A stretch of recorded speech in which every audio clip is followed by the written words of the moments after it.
चलो, हमने कल लास्ट टॉपिक क्या छोड़ा था? हम करंट डेंसिटी से स्टार्ट करने वाले थे। अब करंट डेंसिटी क्या होता है? डेफिनेशन ऑफ करंट डेंसिटी क्या है? When current flows across any cross section of conductor, मैंने क्या कहा? When current flows across any cross section of conductor, then current density is defined as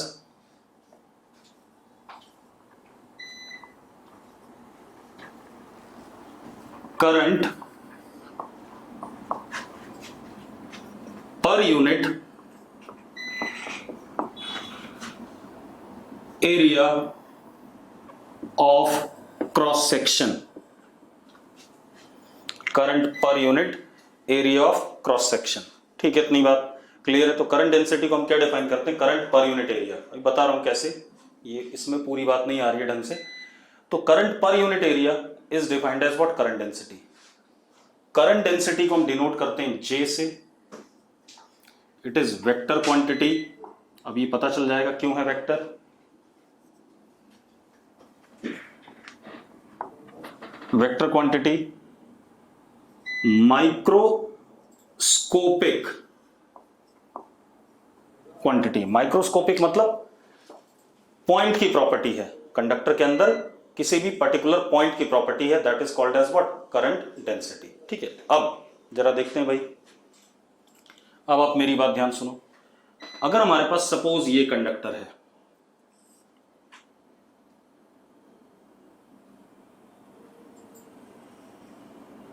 चलो पहले हम नॉर्मल सा ले लेते हैं। सपोज मेरे पास ये कंडक्टर है,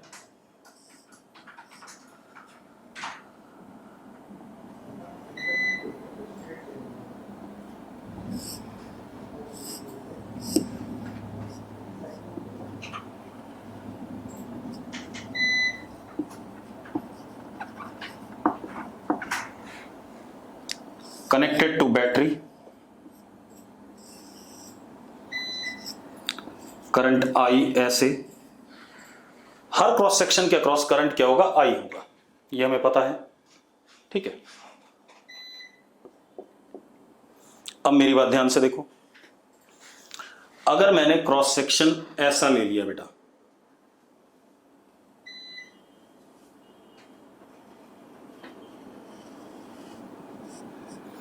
ऐसा क्रॉस सेक्शन ले लिया, ठीक है। Suppose this angle is what? Theta. इस क्रॉस सेक्शन पे मैंने छोटा सा पोर्शन पकड़ा, ये ठीक है। अब इसके थ्रू जो इलेक्ट्रिक, क्योंकि मैंने यूनिफॉर्म कंडक्टर ऑफ यूनिफॉर्म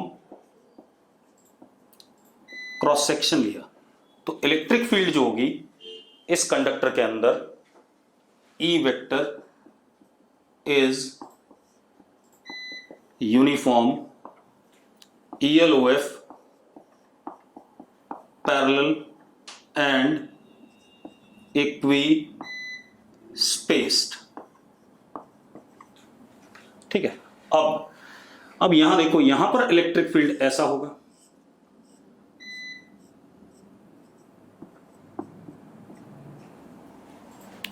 ठीक है। इस छोटे से हिस्से का एरिया वेक्टर ऐसा होगा,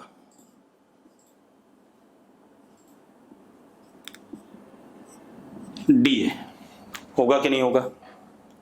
अरे यस और नो? ठीक है। अब आप एक चीज देखो, ये एंगल थीटा, तो ये कितना? चलो एक काम करते हैं, इस एंगल को थीटा ले लेते हैं, इसको थीटा ले लेते हैं, ठीक है। इतनी बात, ये एंगल थीटा। अब आप एक चीज देखो, अगर मैं यहां पर करंट की बात करूं तो करंट ऐसे होगा, ठीक है। अब जो क्रॉस कर रहा है, अगर आप इसको देखो, ये ऐसा है, ये हमारा छोटा सा डीए है। इफेक्टिवली चार्ज, क्योंकि इधर से इधर जा रहा है, इफेक्टिवली चार्ज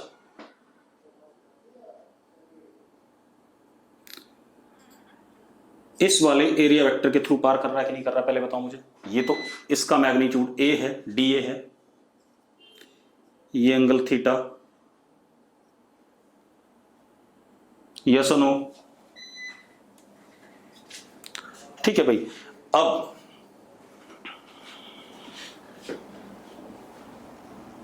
इस एंगल को थीटा लें या दूसरे को थीटा लें?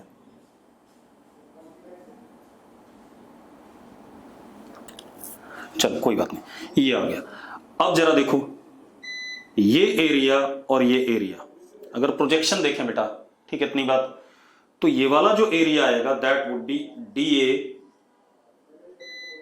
साइन थीटा, और ये वाला जो आएगा ये आएगा D A cos theta, yes और नो? ठीक है, इतनी बात।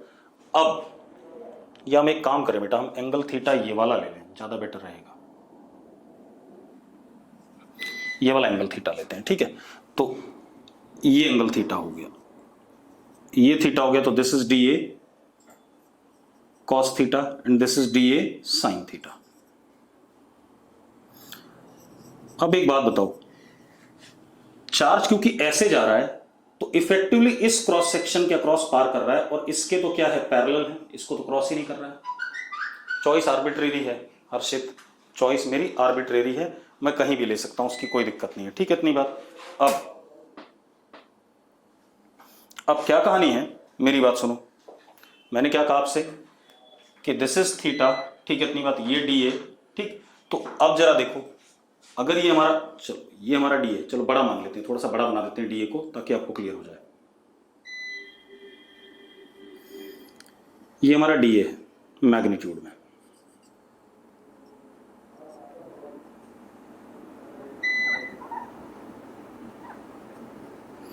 ये एंगल, सॉरी,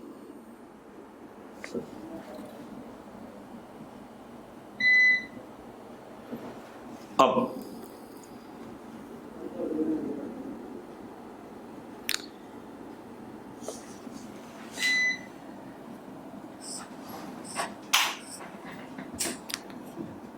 ये एंगल थीटा, ठीक है, इतनी बात। ये एंगल थीटा, तो जरा देखो, यानी कि ई वेक्टर कैसा था, ऐसा था, ध्यान से देखना, ये ई वेक्टर का डायरेक्शन था, और इसी के अलोंग चार्ज हमारा क्रॉस कर रहा है डी क्यू, या क्या, आई, ठीक है, इतनी बात।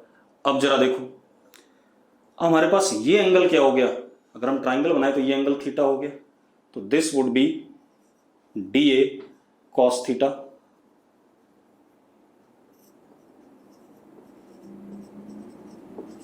And this is what, D A sine theta. अगर डायग्राम क्लियर है तो यस लिख दो फटाफट जल्दी से।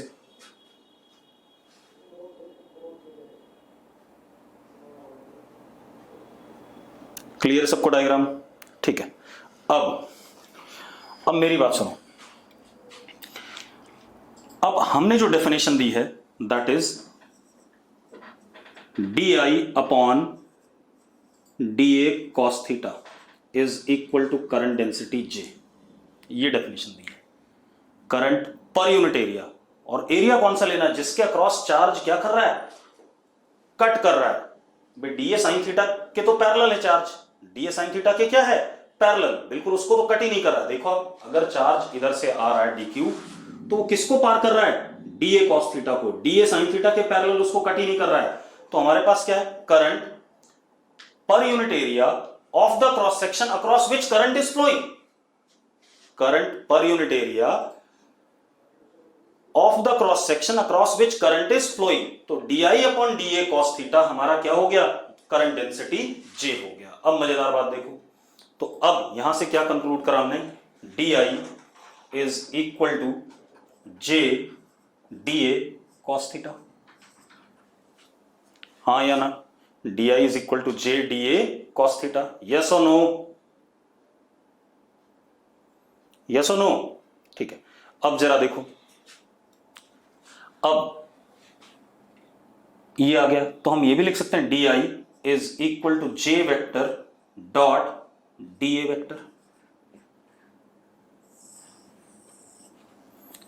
This is equation of continuity.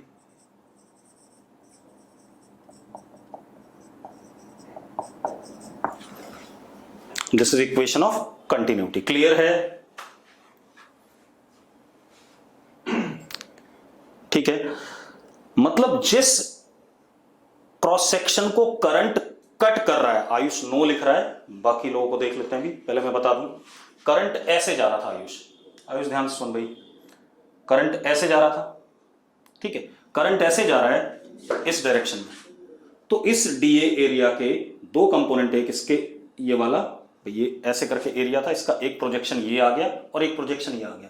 तो एक बात बता, इस प्रोजेक्शन के अक्रॉस ही कट कर रहा है कि नहीं कट कर रहा है करंट, या चार्ज इसी क्रॉस सेक्शन के अक्रॉस पार कर रहा है?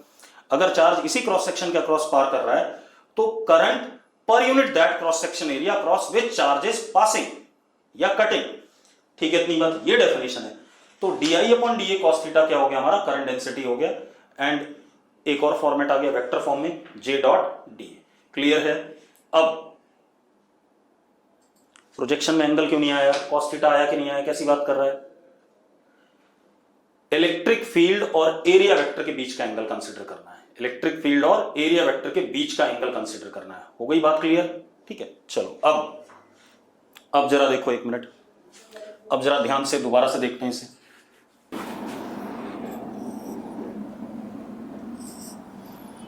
फिर से मैंने सेम लिया, दोबारा बता रहा हूं।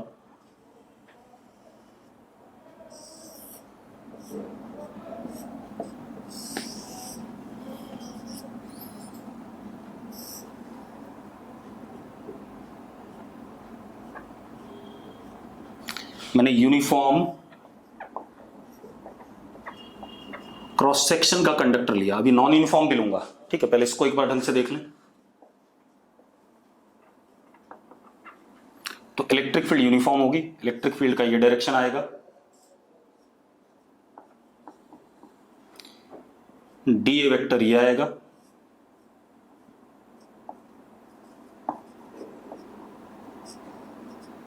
ये एंगल थीटा।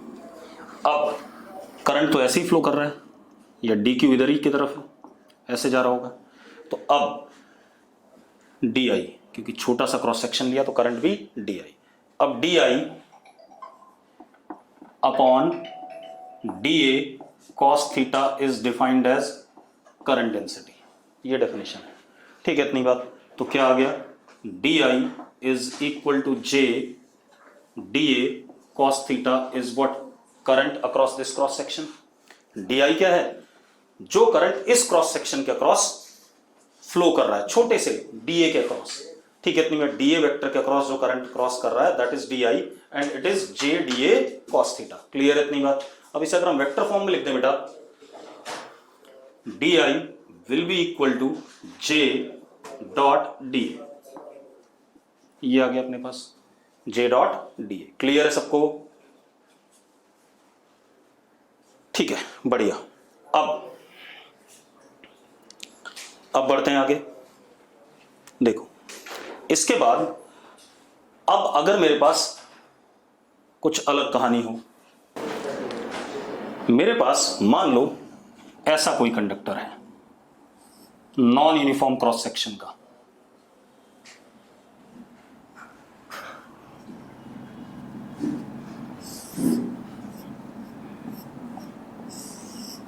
ऐसा कुछ है। ठीक है, इतनी बात। अब एक बात बताओ, अगर मैं ये क्रॉस सेक्शन लेता हूं, क्रॉस सेक्शन 1, क्रॉस सेक्शन 2, ठीक है, अगर ये दो क्रॉस सेक्शन लेता हूं तो एक बात बताओ, I across 1 is equal to I across 2। ये तो मानते हो कि नहीं मानते हो? जल्दी बताओ। अगर मानते हो तो यस लिखो। ठीक है, अब अगर मैं लिखता हूं current density J across 1 is what? I1 upon this area, हाँ या ना? और J2 is I2 upon this, मतलब ये तो I हो गया, दोनों सेम है। J1 will be I upon A1, J2 will be I upon A2। कौन सा एरिया बड़ा है? A2 बड़ा है, और अगर A2 बड़ा है तो उसकी करंट डेंसिटी क्या होगी? छोटी होगी। तो J1 greater than what? J2। ये आएगा कि नहीं आएगा? अरे यस और नो? सूर्य और हार्दिक ने यस लिखा है, बाकी किसी ने यस नहीं लिखा है। ठीक है, ये कहानी आ गई। अब थोड़ा सा और एनालाइज करते हैं, इसमें भी मजा नहीं आया अभी और एनालाइज करते हैं एक बार। देखो,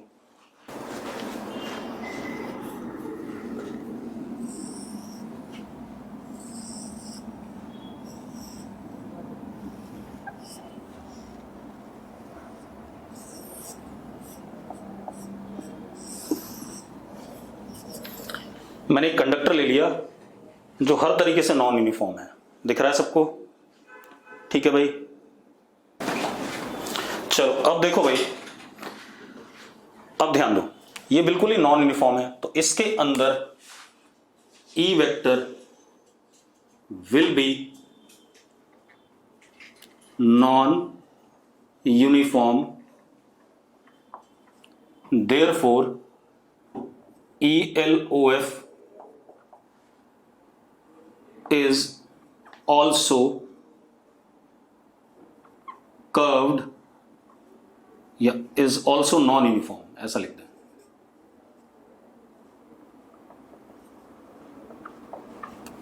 ठीक है भाई, अब मेरी बात ध्यान सुनना, मैं ELOF को रेड कलर से बना रहा हूं। ठीक है,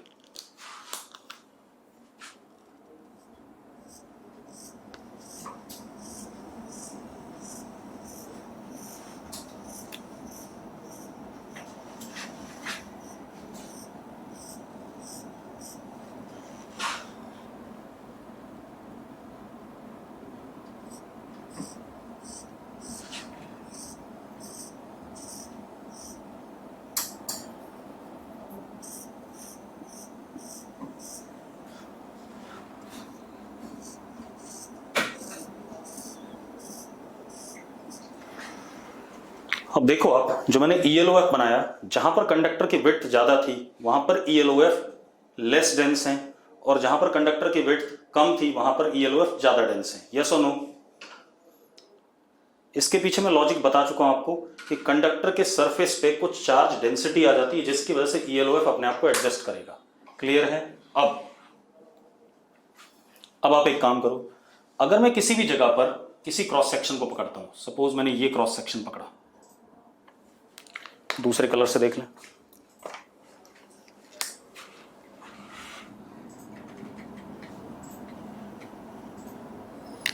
इस जगह पर देखूं तो इसी क्रॉस सेक्शन पे, eight a given cross section,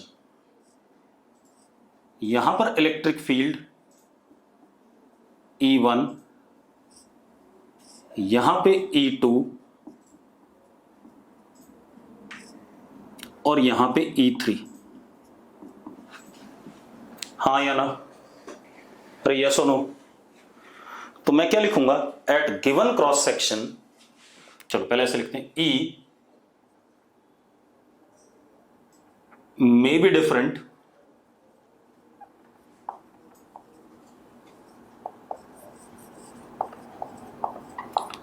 at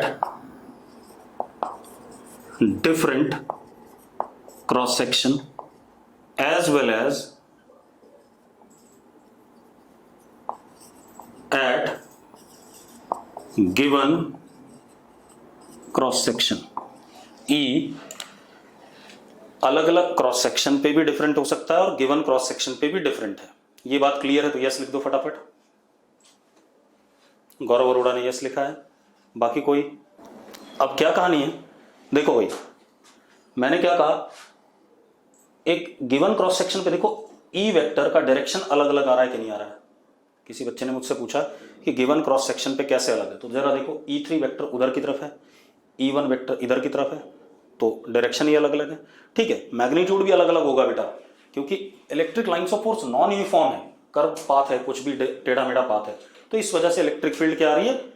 non uniform आ गई। ठीक है, अब क्या कहानी है, सेम वे VD, क्योंकि हमने पढ़ा है VD के साथ भी यही कहानी है, क्योंकि VD इज, अगर इलेक्ट्रॉन की बात करें, -E टाउ मीन ई वेक्टर अपॉन एम। तो वीडी भी at a given cross section अलग अलग हो सकता है और डिफरेंट क्रॉस सेक्शन पे भी डिफरेंट हो सकता है। ठीक है, इतनी बात। कोई दिक्कत है इसमें? कोई दिक्कत है? यस और नो? अगर प्रॉब्लम है, क्लियर है सबको? ठीक है, चलो अब, लेकिन अब एक चीज देखो, but I and D Q across each cross section is same. I and D Q across each cross section is same. ठीक है, अब थोड़ा सा बात करते हैं। ठीक है, अब जरा देखो भाई, मैंने ये क्रॉस सेक्शन पकड़ा,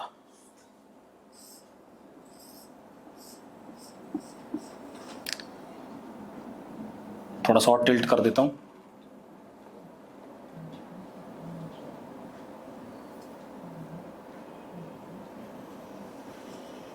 सपोज मैंने ये क्रॉस सेक्शन पकड़ा,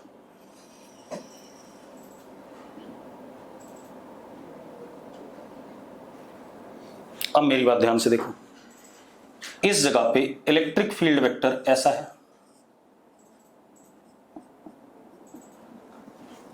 ठीक है, और ये छोटा सा हिस्सा पकड़ा था मैंने इसके ऊपर, डीए वेक्टर ऐसा है, angle between them is theta. अब मेरी बात ध्यान से देखना, जो करंट होगा वो, या डी क्यू जो होगा, पॉजिटिव चार्ज है तो इलेक्ट्रिक फील्ड की डायरेक्शन में, नेगेटिव है तो इलेक्ट्रिक फील्ड के अपोजिट, वीडी से। यस और नो? अगर हम पॉजिटिव चार्ज के हिसाब से मैकेनिज्म पढ़ रहे हैं, हालांकि कंडक्टर है तो नेगेटिव के हिसाब से ही पढ़ना चाहिए। अरे क्लियर है कि नहीं? अरे यस और नो? ठीक है, तो वीडी ऐसा होगा, एंटी पैरेलल टू ई, और इसी डायरेक्शन में माइनस डी क्यू होगा। मैंने क्या कहा, वीडी जरा देखियो भाई, ये डिराइव करा था हमने, वीडी इलेक्ट्रिक फील्ड के एंटी पैरेलल है या नहीं? हर्षित, हर्षित, ठीक है, तो मैंने वीडी एंटी पैरेलल बना दिया, और इसी वीडी से इलेक्ट्रॉन्स ड्रिफ्ट कर रहे थे। ये हमने पढ़ लिया था कि हम क्या मानेंगे कि electrons are drifting with velocity VD. ठीक है, इतनी बात इन द कंडक्टर, तो मैंने बना दिया डी क्यू इधर की तरफ है। क्लियर है? चलो अब मजेदार बात देखो, ये आ गया हमारे पास। अब हमारे पास क्या होता था, इसके अक्रॉस मान लो, इस क्रॉस सेक्शन के अक्रॉस करंट जो इधर की तरफ दिखाऊंगा दैट इज डी आई। छोटा सा पकड़ा मैंने तो डी आई ले लिया।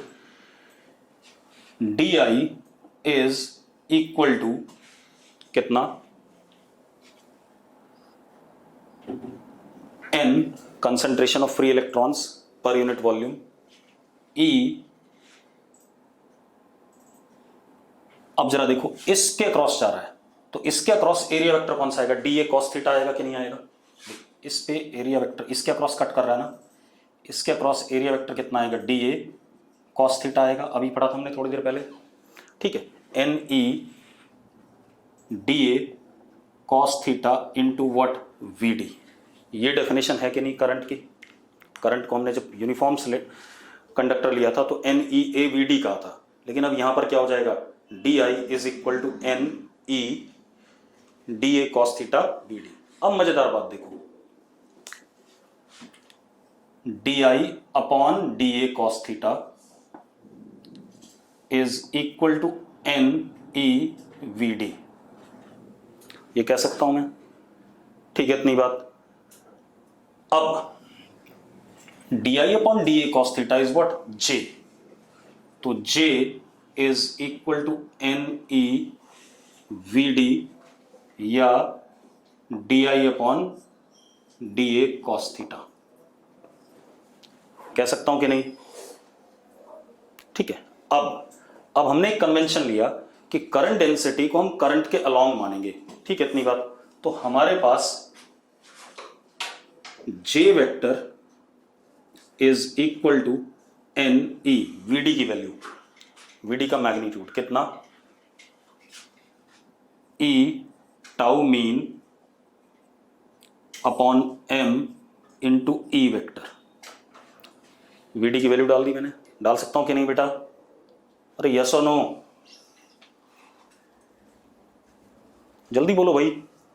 हार्दिक ने यस लिखा है, बाकी लोग, हर्षित ने यस लिखा है, ठीक है ठीक है। चलो, तो J vector is equal to N E square tau mean E vector upon M.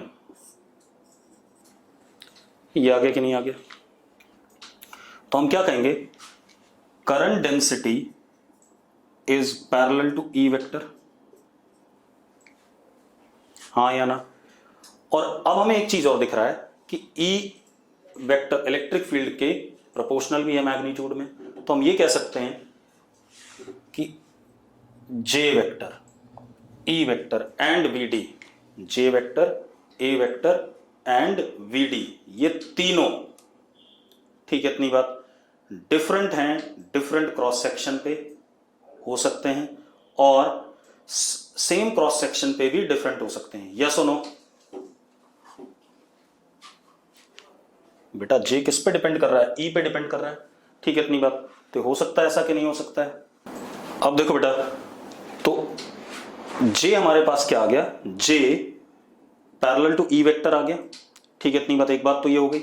और जे अगर पैरेलल टू ई वेक्टर आया तो जरा देखो इसी क्रॉस सेक्शन पे जे की वैल्यू पर्टिकुलर क्रॉस सेक्शन पे अलग अलग आ रही है कि नहीं आ रही है? अरे आ रही है कि नहीं आ रही है? यस और नो?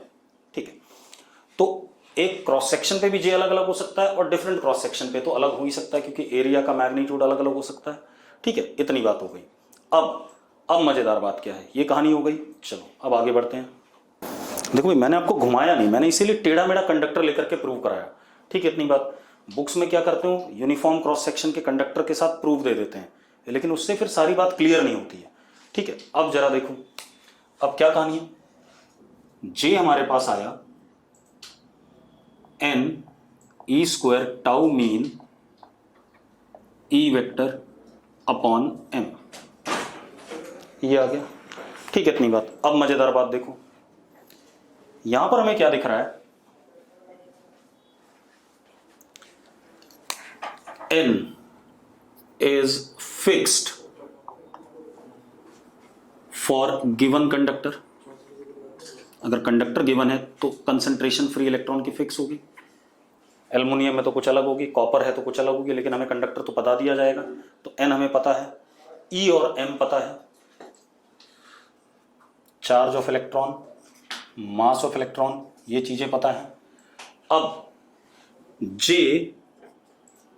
डिपेंड्स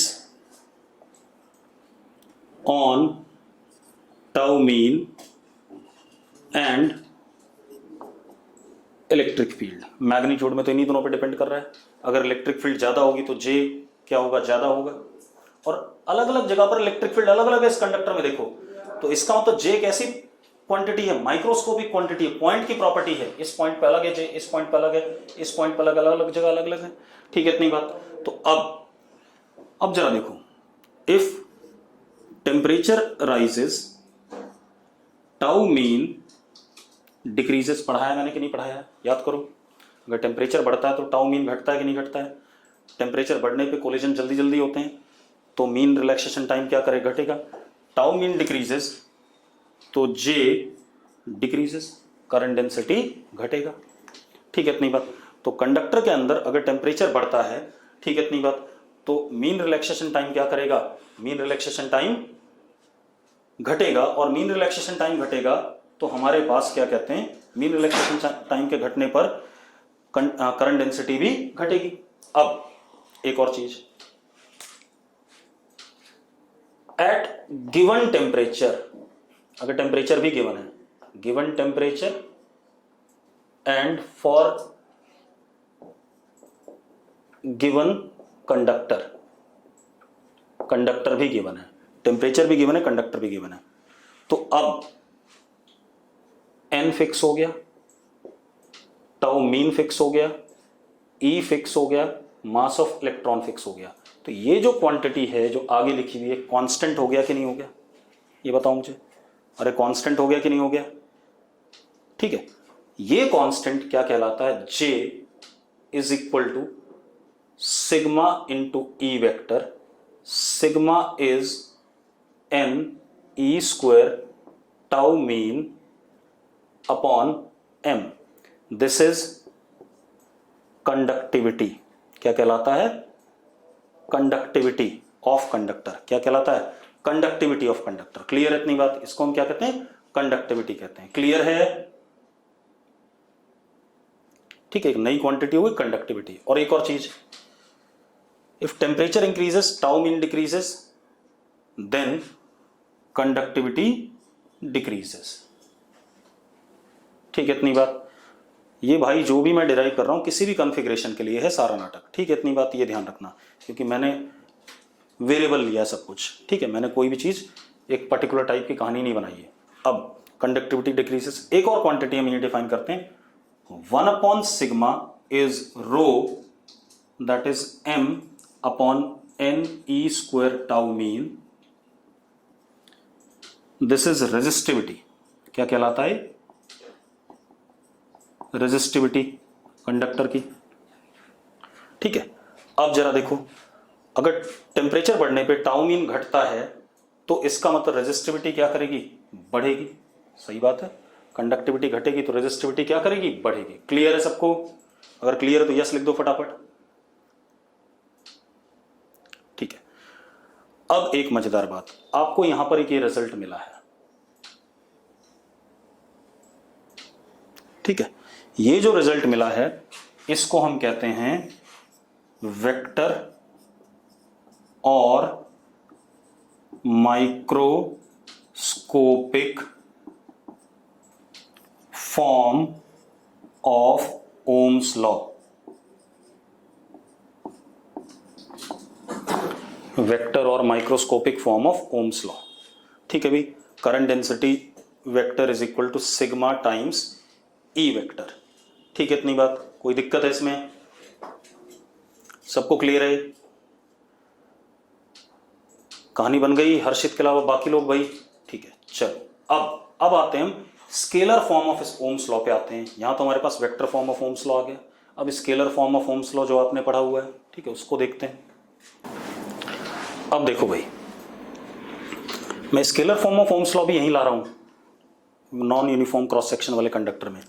हमने पढ़ा J is equal to sigma into E, या J is equal to 1 upon rho into E. कोई दिक्कत है भाई इसमें? अरे यार, मैंने कहा था inverse of conductivity is defined as what? Resistivity. अरे यस और नो? ठीक है, अब मेरी बात ध्यान सुनो। अगर मैं यहां पर देखूं, चलो मैं थोड़ा सा कंडक्टर डायग्राम थोड़ा सा दोबारा बना लूं क्योंकि बहुत सारी भीड़ हो गई यहां।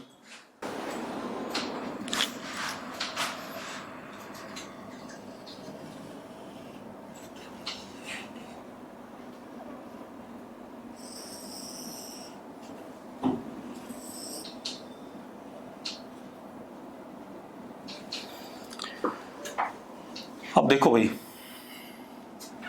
मान लो मैंने ये क्रॉस सेक्शन पकड़ा बेटा,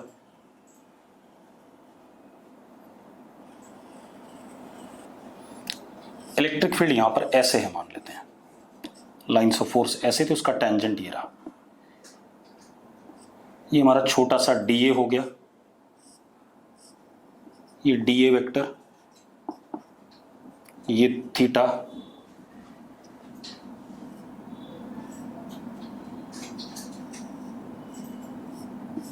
ये हमारे पास वी डी वेक्टर, और इधर की तरफ माइनस डी क्यू, और इधर की तरफ ये डी आई। अब जरा देखो बेटा, अगर मैं इसको स्केलर फॉर्म में लाऊं तो J can be written as d I upon D A cos theta is equal to 1 upon rho. अब आप एक काम करो, ध्यान से देखो,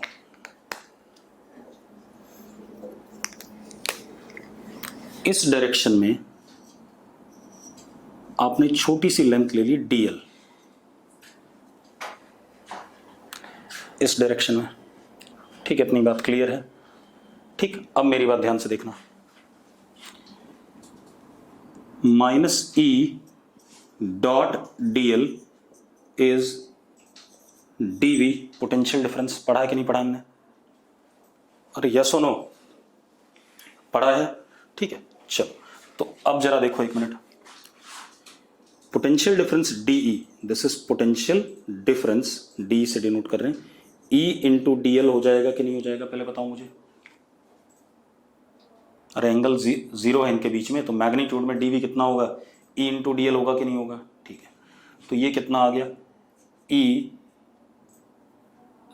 E था यहां पर, E को किसके बराबर लिखा मैंने, E को लिखा dE/dl, लिख सकते हैं कि नहीं, बताओ जरा मुझे। अरे यस और no,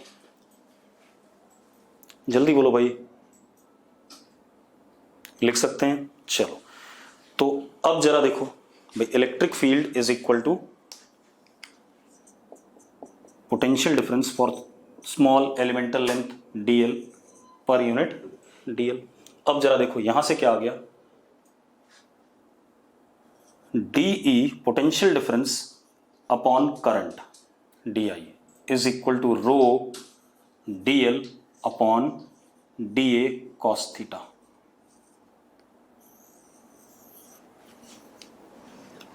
d upon di potential difference upon current is equal to rho dl upon da cos theta. ये आ गया कि नहीं आ गया भाई?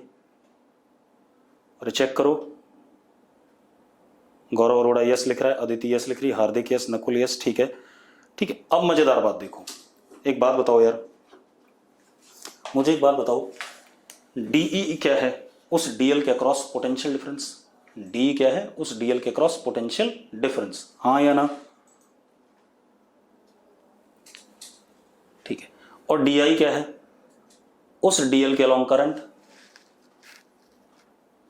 ठीक है भाई, या da cos theta cross section के अक्रॉस करंट, यस और नो? तो ओम्स लॉ क्या कहता है, पोटेंशियल डिफरेंस अपॉन करंट अगर कांस्टेंट आ जाए तो उसी को ओम्स लॉ कहते थे, उसी को क्या कहते थे, ओम्स लॉ कहते थे। तो देखो जरा ये कांस्टेंट आ रहा है, क्या आ रहा है, potential difference upon current is equal to rho dl upon da cos theta. ठीक है, अब देखो, for given conductor at given temperature, for given conductor at given temperature. अब मेरी बात सुनो, कंडक्टर गिवन है मतलब उसका dl गिवन है, da cos थीटा गिवन है, मतलब कंडक्टर गिवन का मतलब होता है configuration of conductor.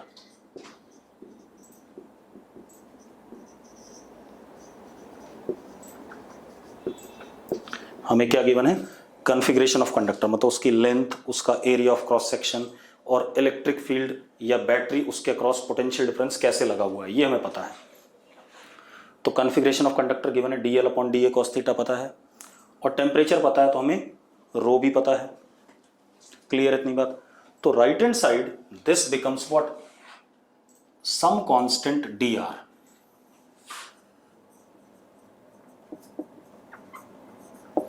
Called resistance. ये क्या हो गया, एक कांस्टेंट हो गया जिसे हम क्या कहते हैं, रेजिस्टेंस कहते हैं भाई। क्लियर इतनी बात? तो आगे अपने potential difference upon current is equal to constant that is resistance. ये हमारा ओम्स लॉ आ गया। कौन सा फॉर्म आ गया, scalar form of Ohm's law, scalar और मैक्रोस्कोपिक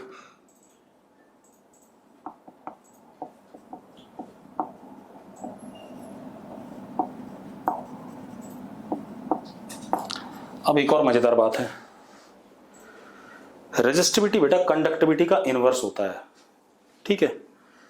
मतलब अगर कंडक्टिविटी हमने सिग्मा डिफाइन करी तो उसी का 1/r, कंडक्टिविटी क्या था कि किस रेट से करंट को फ्लो कराएगा, और अगर उसी को हम इनवर्स कर लें तो अपोजिट हो जाएगा, उसी को हमने नाम दे दिया रेजिस्टिविटी, ठीक है। अब मजेदार बात देखो, dr आ गया इस छोटे से पोर्शन का रेजिस्टेंस,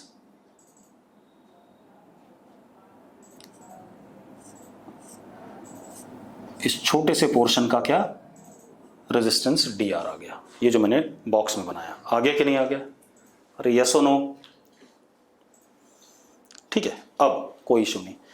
तो अब ये बात तो क्लियर हो गई कि potential difference upon current is some constant for a given conductor configuration at given temperature, ठीक है। ये ओम्स लॉ कहला दिया हमने, ठीक है, इतनी बात, कोई दिक्कत नहीं। अब हम आगे बढ़ते हैं बेटा, मिटा दें इसे।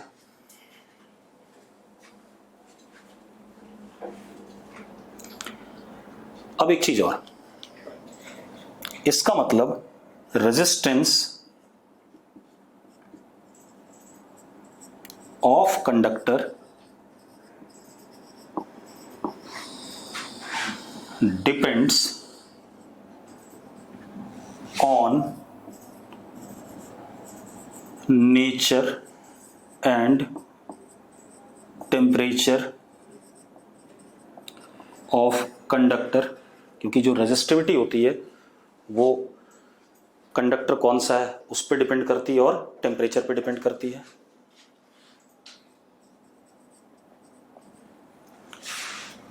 As well as on configuration of conductor,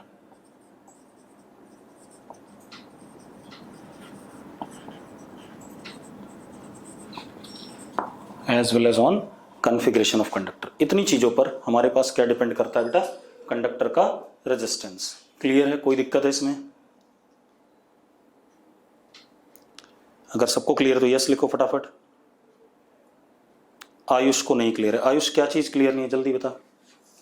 Ayush अगर क्लियर है तो क्लियर लिख, नहीं क्लियर है तो अच्छा क्लियर है। चलो अब देखो भाई, अब एक सवाल कर लेते हैं तो आपको शायद ज्यादा क्लियर हो जाए। हमारे पास एक कंडक्टर है जो कि क्यूबॉइड शेप का है। क्यूबॉइड मतलब बना देता हूं,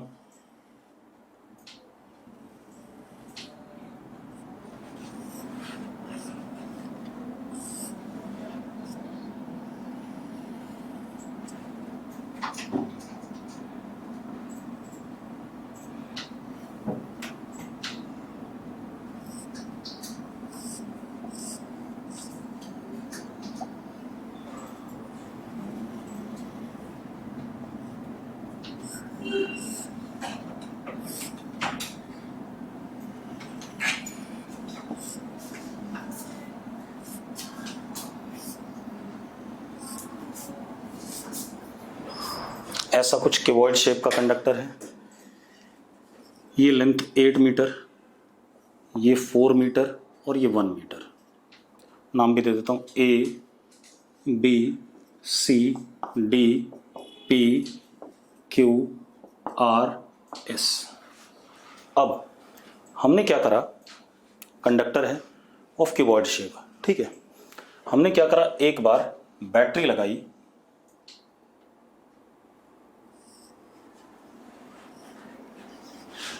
ऐसे करके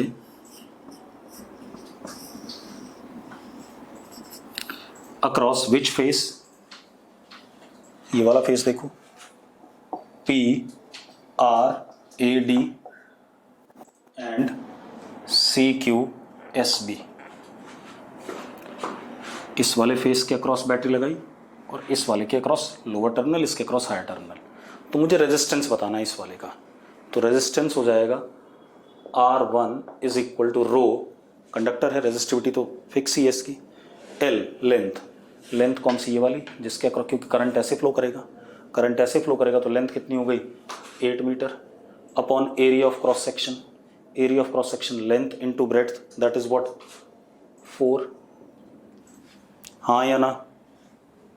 अरे यस और नो? जरा देखो किस पे डिपेंड कर रहा है, लेंथ पे डिपेंड कर रहा है और एरिया ऑफ क्रॉस सेक्शन मतलब कॉन्फ़िगरेशन पे डिपेंड कर रहा है, रेजिस्टेंस, और रो पे डिपेंड कर रहा है। Rho means what, nature and temperature. तो हमने नेचर और टेम्परेचर फिक्स कर दिया। अब मैंने क्या करा, दूसरे मार्कर से लगा रहा हूँ, मेरी बात ध्यान सुनना। अब मैंने बैटरी लगाई इसके अक्रॉस और इसके अक्रॉस, ऐसे लगा दी। अब जरा देखो कौन सा क्या हो गया, PQCD एंड नीचे ARSB। अब जरा देखो करंट कैसे फ्लो करेगा, ऐसे। तो लेंथ कितनी हो गई 4 और एरिया कितना हो गया 8 × 1। तो resistance R2 is rho 4/8। Yes और नो? अगर यस है तो यस लिखो फटाफट, जल्दी से यस लिखो बेटा अगर क्लियर है तो। विटुल को क्लियर है, आयुष को क्लियर है, ठीक है। अब एक बार मैंने लगाया इस फेस